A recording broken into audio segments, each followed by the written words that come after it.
Normal used to be one of the best types in Pokemon, but over the years, it's gotten significantly worse. What's up, fellas? My name is Matt, and today we're going to talk about why that is. Alright, let's get started. What's up, I'm Elias, and the Psychic type is well known for being really strong in Gen 1, but the Normal type is also among the best, particularly in competitive contexts. The main format is Overused, or OU for short. This tier is dominated by Normal and Psychic types, but the Normal types are stronger in this meta. The top 3 Pokemon are Snorlax, Tauros, and Chansey, and most teams include all 3. Not in that order, just for the record. In that exact order. You heard it here from Matt first. Hey! These Pokemon have solid move pools to pick from, thanks in part to how stats work in Gen 1. Back then, there was one special stat that pulled double duty. It filled the role of the modern special attack and special defense stats. Chansey's special stat was a very respectable 105, so it can actually go on the offensive and RBY, using special attacks like Ice Beam and Thunderbolt. Tauros and Snorlax's special stats weren't quite as high, but they both have access to Ice-type moves too. In Gen 1, you'll never thaw out on your own if you get frozen. That made Ice Beam and Blizzard incredibly valuable, because they could take opposing Pokemon out of commission entirely. These moves also gave them a way to threaten rock ground types like Rhydon. The Normal type attacks were also very good. Body Slam is a good standard choice, and Hyper Beam, Self-Destruct, and Explosion were all better than they are now. We'll come back to them a little later. There's a billion more Normal type attacks, but most of them are pretty bad, so we're not going to go over all of them in detail. Normal also had very good type effectiveness properties for Generation 1. Normal moves are super effective against nothing, resisted only by rock types, and entirely ineffective against Ghost. But all of the rock and ghost types in this game are weak to either Earthquake or Ice moves, which Snorlax and Tauros often use. Defensively, Normal types are weak to fighting, which isn't a big deal because the fighting type moves were terrible back then. The best one is Submission, which is inaccurate and deals recoil damage. It's also just 80 power, so it's an abysmal attack, but it's the only choice a lot of fighting types have. The other fighting moves are either too weak or exclusive to Hitmonlee, who has 3 signature moves in this game for some reason. Hitmonlee is atrocious in this game though, thanks to how paper thin he is. If he sneezed, he would blow away and we'd never hear from him again. So Normal types being weak to fighting barely even matters. Normal types are also immune to Ghost, but unfortunately that doesn't make a difference. The only move that deals proper Ghost type damage is Lick, which is incredibly weak. Nightshade is Ghost type too, but Normal types can get hit by it anyway. In Gen 1, immunities only apply to moves that use the regular damage formula, because of course they do. In any case, Normal still has a lot going for it in Gen 1.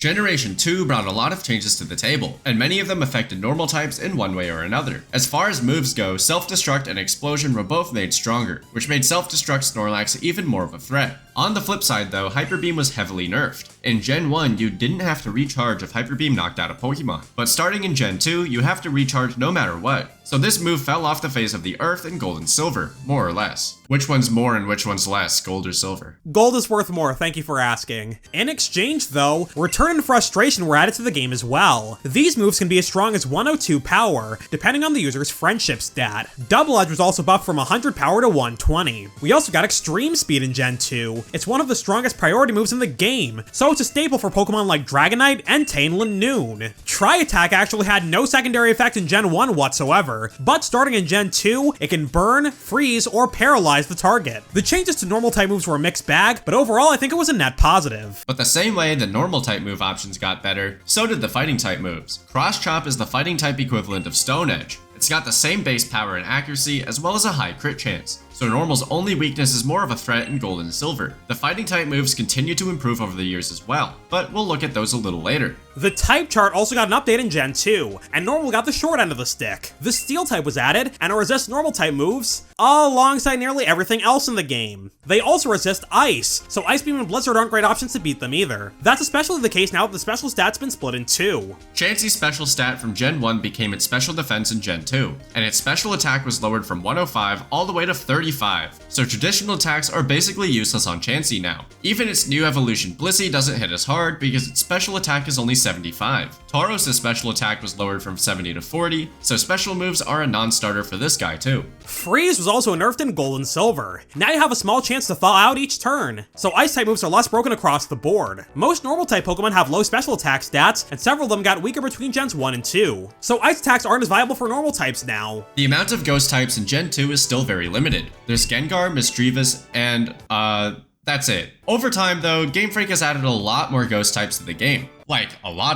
There are so many new ghost types in Scarlet and Violet, and a lot of them are completely bonkers. That makes clicking normal type moves less safe because your opponent can switch in a ghost to nullify the damage. Of course, normal types are also immune to ghosts, so the reverse is also true. If your opponent has a normal type, you can't just click Shadow Ball forever and ever and ever. Over the following generations, we got a handful of other good normal type moves. Facade is situational, but it's a great choice if you have an ability like Toxic Boost, Guts, or Poison Heal. Hyper Voice and Boom Burst are good stab options for special attackers, and they also bypass Substitute since they're sound moves. But the selection of normal type moves has also taken quite a few big hits. In the first 4 generations, Self-Destructed Explosion halved the target's defense stat when it deals damage. In Gen 1, that made the moves effectively 260 and 340 power respectively. When they got buffed in Gen 2, their powers jumped to 400 and 500. But in Gen 5, the defense halving effect was removed, which cut self-destruct and explosion's power in half. So sacrificing an entire Pokemon is much less likely to pay off in modern games. The exploding moves being nerfed was pretty unfortunate, but it's not exactly a standard normal type stab. But in Gen 8, Frustration and Return were removed from the game, which is a much bigger deal. There are 102 base power moves with no additional effects, positive or negative. They were also universal moves, meaning nearly every Pokemon can learn them. In Gens 2 through 7, Return was the default stab for most physical attacking normal types. Sword and Shield are infamous for removing a lot of Pokemon and moves, and Return is one of the best moves that didn't make the cut. Physical normal types lost their best move overnight, so they had to start using weaker or riskier moves, like Body Slam, Strength, Double Edge, and in some dire cases, Facade.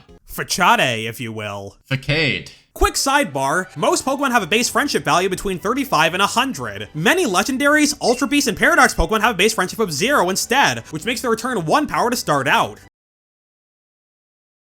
But there's one other Pokemon that hates your guts when you catch it. Baneri. So unlike most regular Pokemon, Baneri started with a max power Frustration and a 1 base power Return. While the normal type moves got worse or outright deleted over time, the fighting type options got stronger. Gen 3 introduced Focus Punch, a wickedly strong move that only works if you don't get hit on the turn you use it. You can ensure your focus doesn't get broken by using Substitute on one turn, then Focus Punch on the next. So some Pokemon enjoy using Sub-Punch movesets in Gen 3. Ruby and Sapphire also added Super Power, a 120 power move that lowers the user's attack and defense. So this move is also very strong the first time you use it, but it's not very spammable, since each superpower will be weaker than the last one. But this move is outclassed in the very next generation. Close Combat was added in Gen 4, and it's virtually the same move. The only difference is that it lowers special defense instead of attack. This is the default fighting move for many Pokemon. Even though you become frailer whenever you use it, the move itself doesn't get any weaker. Dynamic Punch Machamp also became a threat in Gen 4 thanks to its new ability No Guard. That means the move is guaranteed to hit, and it's also guaranteed to confuse the target. Focus Miss. Sacred Sword isn't widely distributed, but it's another strong attack. It's 90 base power, and it also ignores your opponent's stat changes in defense and evasion, so it's a good choice for Pokemon like Gallade and Chien-Pao. In a similar vein, Aura Sphere isn't a very common move, but it's a solid option that never misses. High Jump Kick is much stronger in today's games, now clocking in at 130 power. The crash damage is through the roof, but some Pokemon use this move anyway. Body Press is a niche move for Pokemon with high defense stats, so normal Pokemon have a lot more fighting type options to worry about nowadays. So last night I bought Balatro. I've never played poker before. What could go wrong? Don't worry about it, brother. The trick is to just play as many high cards as possible. Trust. Even though Normal started out as one of the best types, it's slowly gotten worse over time. The Normal type Pokemon and moves have gotten weaker, and the stuff that beats Normal types has gotten stronger. Don't get us wrong, Normal isn't unusable or anything. Blood Moon Ursaluna was banned from OU in Scarlet and Violet, and regular Ursaluna saw some success early on as well. Normal is also a great Terra type for select Pokemon in Gen 9. Extreme speed users like Arcanine and Dragonite will often choose Terra Normal in singles and doubles alike. The Normal type on its own isn't fantastic because its inherent properties are pretty underwhelming. Its type effectiveness chart leaves a bit to be desired, to put it nicely. So in order for a normal Pokemon to be strong, they have to compensate in other areas. Maushold is reasonably strong, despite being a normal type with underwhelming stats, but it has a great move pool and ability. Population Bomb is an incredible signature move which pairs perfectly with Technician and the held item Wide Lens. Tidy Up is a versatile choice as well, because it combines Dragon Dance and Defog into a single move. Smeargle is a normal type, and its stats are absolutely horrendous, but it's used in some doubles formats thanks to its unlimited move pool.